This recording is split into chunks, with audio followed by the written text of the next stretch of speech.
소중한 일상 추윤지. 아래 그림을 보면 뭐가 먼저 보이시나요? 여자? 남자? 하나 더 볼까요? 이 그림을 보시면 뭐가 먼저 보이시나요? 여자? 해골? 로르샤하라는 심리검사 중 하나인데요. 우리의 마음에 따라 같은 그림이 다르게 보일 수 있다는 게 신기하지 않나요? 이번에는 글자를 한번 볼까요? 내 입 클로버. 내 입과 클로버 중 어떤 단어의 의미가 먼저 와닿으시나요? 내 입. 행운을 가져다 준다고 의미를 부여해줘서 그렇겠죠. 알고 보면 클로버인데. 장애 아동. 장애와 아동 중에서는 어떤 의미가 먼저 와닿으시나요? 장애? 아동? 이건 그냥 제가 생각해낸 거예요. 두 단어가 두 의미가 합해져 만들어진 단어인데도 우리의 마음에 따라 같은 글자도 각자에게 다른 의미로 와닿을 수 있죠. 저는 오늘 장애아동 이야기를 할 거예요. 눈치 빠르신 분은 아셨겠지만 그 장애아동은 제 아이예요. 그래요.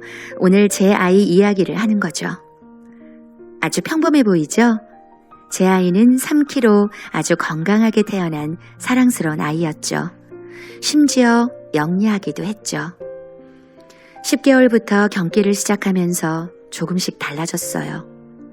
경기를 좀 했을 뿐이고 어느 날 뇌전증이라는 진단을 받고 경기약을 꾸준히 복용했을 뿐이고 어느 날은 중환자실에 입원할 만큼 경기를 심하게 길게 했을 뿐이었는데 그리고 엄마인 나는 경기를 안 하길 바라는 마음으로 모든 것을 최선을 다했을 뿐이었는데 조금씩 발달이 늦었을 뿐이고 많이 아프고 힘들었을 뿐이었는데 이제는 친구들과 비교 불가할 정도의 발달 지연 3살 정도의 지적 수준 중증 장애아동이 되었죠. 제가 이 모든 과정을 선택한 걸까요? 오, no. 양육과정 가운데 심한 실수를 많이 했을 수도 있었겠지만 장애아동이라는 걸 제가 선택하지는 않았답니다. 저 장애아이는 그냥 제가 너무 사랑하는 아이이고 그 아이는 아팠는데 장애를 가지게 된 거죠. 그렇게 된 거예요. 그래서 저에게 장애아이란 단어는 아이라는 누군가에게 소중한 존재가 어떤 사정으로 장애를 가지게 되었다라는 의미를 가지게 된 거죠. 하지만 사회에서는 대부분의 사람들이 장애아이를 그런 의미로 생각하지 않더라고요. 장애라는 것에 모든 것이 초점이 맞춰지고 아이는 장애에 가려 보이지 않는 것 같이 생각되었어요. 이해해요. 저도 쭉 그랬으니까. 그런데 이런 생각 덕분에 갈 곳이 제한되었어요. 친구들이 평범하게 가는 어린이집, 친구들이 같이 찍는 사진에서조차 장애아동인 제 아이는 불편하고 성가신 존재일 뿐이었죠. 그래서 가게 된 곳이 장애전담 어린이집과 특수학교 유치원이었죠. 장애아동들만 따로 모아서 관리하는 곳이었죠. 장애에 초점을 맞춰서 최상의 치료와 교육을 제공해주고 지원을 해주어요. 개개인 아이들의 필요와 요구에 맞춰서 지원을 해주셨죠. 너무 좋았어요. 아이에게 맞춤식으로 모든 게 제공되고 가장 좋았던 것은 장애가 있는 그대로 아이를 받아들여주고 존중해준다는 것이었죠. 아이는 어떤 방식으로 자라는 걸까요? 비고치키는 아이들이 현재 자기 수준에서 조금 더 나은 수준, 잠재적 발달 수준으로 누군가가 상호작용을 하면서 도움을 주면 발달을 한다고 해요. 자라가는 거죠. 아이들에게 누가 가장 많은 영향을 미칠까요? 물론 부모님이겠죠. 형제, 자매, 선생님들도 아이에게 중요한 영향을 미칠 수 있겠죠. 그리고 아이에게 가장 많은 영향력을 미치는 것은 또래 친구들입니다. 어린이집과 유치원에서 아이들은 또래 친구들과 서로 상호작용하며 언어를 배우고 행동을 배우고 놀이를 배우고 규칙을 배우며 성장해요. 어린이집이나 유치원을 다니며 부모가 가르쳐주지 않은 행동과 말을 해서 부모를 놀라게 하는 이유일 거예요. 그리고 누군가에게 주입식으로 가르치는 것을 학습하기도 하지만 스스로 실수도 하고 자유롭고 주도적으로 노는 과정 가운데 자연스럽게 배우며 성장한다고 생각해요. 그 좋은 장애 전담 어린이집과 특수학교 유치원에 있는데도 또래와 일상을 보내고 또래가 하는 것을 배우고 자유롭게 놀면서 배우는 시간이 너무 목말랐어요. 너무 중요한데 너무 적어서요.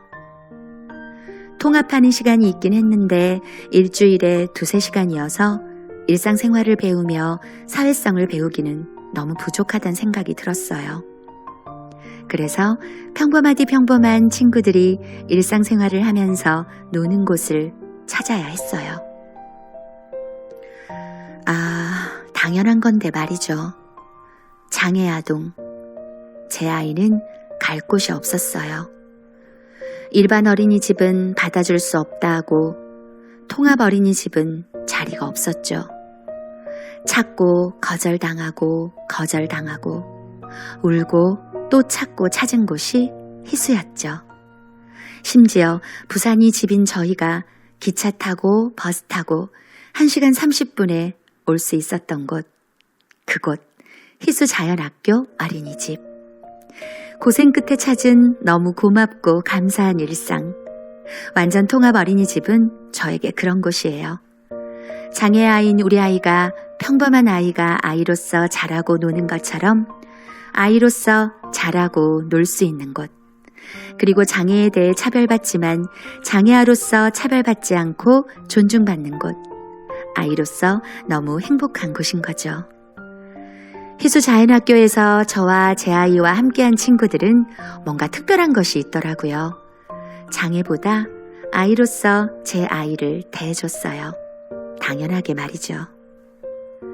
심지어 장애를 보듬어주는 사랑을 가지고 배려할 줄 아는 마음을 가지고 저를 몇 번이나 감동시켰어요. 몇 가지만 소개할게요. 희수 처음 왔을 때 아들이 어찌 지내나 궁금해하고 있었는데 7살 여자친구가 제게 와서 말하더라고요. 예호는 왜 이렇게 장난을 많이 쳐요? 제가 생각해봤는데 어릴 적에 장난을 많이 못 쳐서 모아서 한꺼번에 다치느라 그런 거죠? 어떻게 이렇게 생각할 수가 있을까? 그 친구가 제 아들의 행동을 바라봐주는 시선이 너무 고마웠죠. 그 친구는 예호한테 집에서 그린 그림을 주기도 하고 간식을 챙겨주기도 하고 선크림을 얼굴에 발라주기도 해서 저를 여러 번 감동시켰어요. 또 한 번은 교실에서 아들이 책을 막 찾고 있었는데 같은 반 7살 여자친구가 와서 예호야, 책 여기 있어. 이거 볼래? 했어요. 모른 척 할 수도 있는데 다른 친구의 관심에 관심 가져주며 도와주려고 하는 마음. 그게 일상인 그 친구가 너무 고마웠어요. 그런데 선생님이 며칠 지나서 그 친구가 선생님께 예호가 우리와 빨리 대화할 수 있으면 좋겠다면서 기도하는 손을 하며 하나님, 예호가 우리와 이야기할 수 있게 해주세요 하며 기도했다고 하시더라고요. 그 이야기를 들으며 얼마나 감동이 되던지요. 어느 날은 7세 반 친구들이 희수 주위 마을 산책을 가는데 플립 선생님이 하원하는 저희더러 같이 가자고 해서 동행한 적이 있었어요. 선생님이 농사 짓고 계시는 마을 어른께 먼저 인사하자 아이들은 너나 할 것 없이 마을 어른께 인사했고 자연스럽게 어른들도 인사를 받아주셨죠. 그 모습이 얼마나 예쁘던지. 그날은 다른 7세 여자친구가 예호의 손을 잡아주겠다며 같이 가줬어요. 근데 녀석이 다른 곳에 도망가고 땅에 돌멩이 죽겠다고 몸을 기울이고 손을 뿌리치니 여자친구의 몸이 휘청휘청 하지 않았겠어요? 그럼에도 불구하고 놓쳤던 손을 끝까지 몇 번이나 다시 잡으며 불평하지 않고 산책을 마칠 때까지 동행해 주었답니다. 너무 고마웠어요. 후에 그 친구 엄마께 너무 고마웠다고 말씀드리니 딸이 교회에서 도와줄 친구 명단에 아들 이름을 적고 기도해줬다고 하더라고요. 그 말을 듣는데 얼마나 감동이 되던지. 여자친구들뿐만 아니에요. 7살 남자친구 중에서도 아들의 생일에 직접 만든 돋보기와 작품들을 선물해 주었죠. 어딜 가든 뭘 하든 예호에게 다가와 말 걸어주고 예호의 놀이에 같이 해주었어요. 바깥놀이 할 때, 숲 산책을 갈 때, 숲 밧줄 산책 갈 때, 긴 산책 갈 때 항상 잠시라도 시간을 내어 같이 시간을 보내주었어요.